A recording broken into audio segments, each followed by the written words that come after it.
Are you trying to actually have it published, or would it be like an ebook type thing?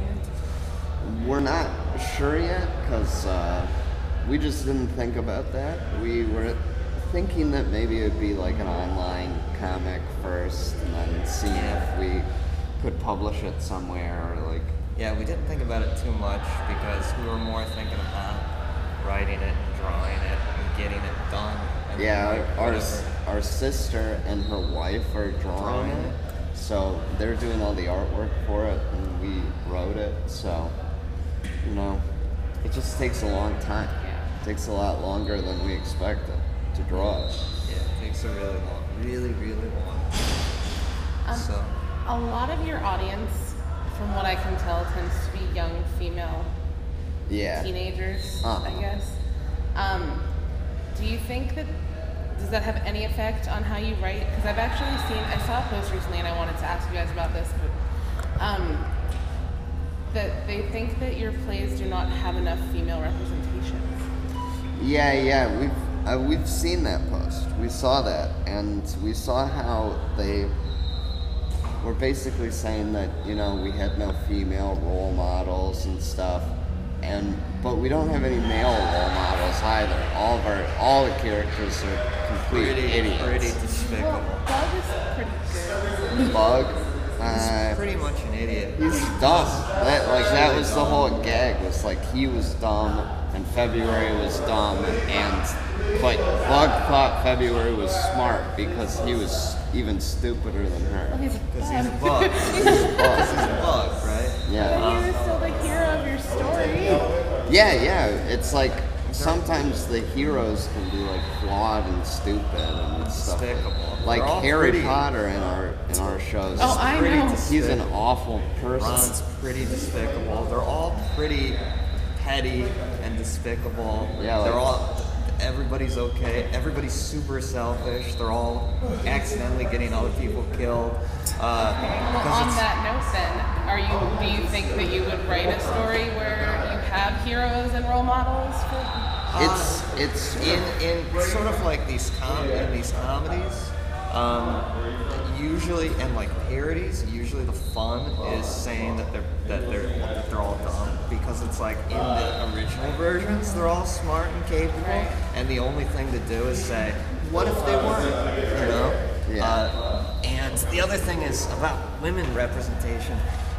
There's not much you can do in like a parody thing. In like Batman, like what are you gonna do? Like, there's not that many girls in Batman. Or like even in Harry Potter, in the third Harry Potter show, I remember that the post was talking about how, like, you know, Hermione got petrified and the boys had to save Hermione, but it's like that's what happens in the books. So that's what we were trying to do at the end of the second book, which she's petrified and Ginny's captured by possessed.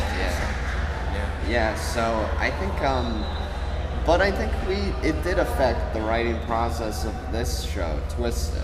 I'd say this is probably the first show with characters that aren't 100% evil. I would say there are characters that are competent, like Jafar is pretty competent in this show. He's like a nice guy who cares about helping people, and then like we definitely tried to have a female character that had admirable qualities, and tried to, you know, make her a good character that people would like, and have her do some stuff, and the joke about the princess is that not that she's stupid, is that she's has like, no real world experience. She's just very young, so that was more what we chose to emphasize. In earlier drafts, she was more oblivious, and like her tiger killed more people and stuff like that. Yeah, it was, but her and Aladdin ended up reading as the exact same joke, because they were both just so evil, and the end of the show was both of them getting their heads chopped off,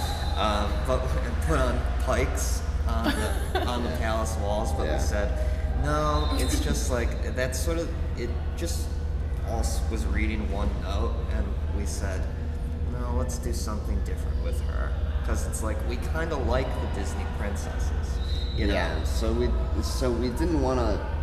We wanted to emphasize the fact that they're all like young girls that want a vague notion of more. You know, they all are like princesses and stuff, but they still want more out of life. So that's more what we were trying to parody. And I guess everyone can kind of relate to that with being a kid and, you know, just being in school, which is pretty easy, having nothing to do all day but watch TV and to just go, I'm bored. You don't have to pay for anything. You don't have to do, you're not required to do anything. So that's kind of where we took the inspiration for her. We were like, she just is a kid, you know? But we tried to have her be a good person. Yeah. While still trying to make it a parody and still try and make it funny. And point out the flaws in her, which is just the... Yeah. Because comedy is all about pointing out the flaws in people, you know? Yeah. Like in Arrested Development, all the characters are stupid. Yeah. So it's like, if Lindsay Bluth were a competent woman, I don't think she'd be as funny. And if Lucille weren't as evil, I don't think she'd be as funny. So, yeah. You said you saw that post. Do you take a lot of what your fans say, like, to heart, like when you try to do these things? Well, you know, we first and foremost try to write stuff that we think is funny. Right. So, I think that we listen and obviously like read stuff and are conscious of what people think, but in the end we just have to write stuff that we think is good. You got Robert Mannion in the cast. He was a fan who submitted to a contest. Are you going to do more things like that? Maybe. You know, it's like we met Rob Mannion, who's just so talented, and he offered to come and help with the show, and we said, oh, well, why don't you just be in the show if you're going to be here anyway? And so he's, you know, doing the show, and he's really good. We brought in several new people for this one. We got like this girl named Alex Paul, who is, she just graduated from where? Someplace. Penn State. Thanks. And she knew AJ and Kaylee, who were the music and lyricist writers. And yeah, she's great. And then we brought in Rachel Soglin, who I went to school with in college. And I just always thought she was so talented, and I always wanted to get her in something. So then we, you know, wrote the part for her and brought her in to do it this one. So we bring in new people every once in a while. Yeah, but in terms of that specifically with Robert Mannion, again, we don't really have too many plans for what to do next. So we're not sure. It's possible, but we'll probably try and keep Rob Mannion. Yeah, we'll keep him. Well, I wasn't saying to get rid of him. I'm just saying that, like, you know, you probably have a lot more talent out there too. That's up to you guys. And yeah, for sure, definitely. So we'll see. Yeah, we'll see. We'll see.